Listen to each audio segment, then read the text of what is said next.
This message is for all of you Jamaicans who are speaking bad things over Jamaica. You need to understand law of attraction. You need to understand how the universe functions.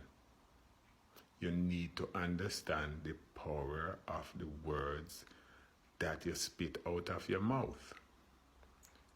You need to understand what is evoke.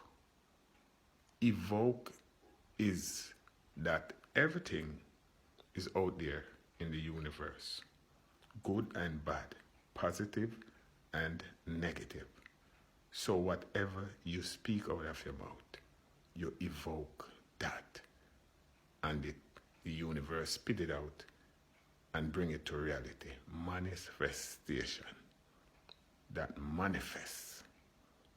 So I'm talking to you Rastas, artists, Christians, and all of you who are speaking bad things over Jamaica and causing a lot of havoc and decadence on our beautiful island.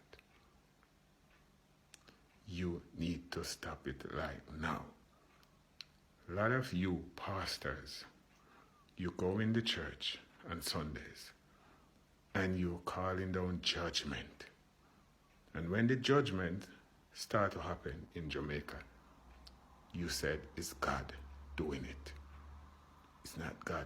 No, God is doing nothing. You doing it. You say it. You speak that.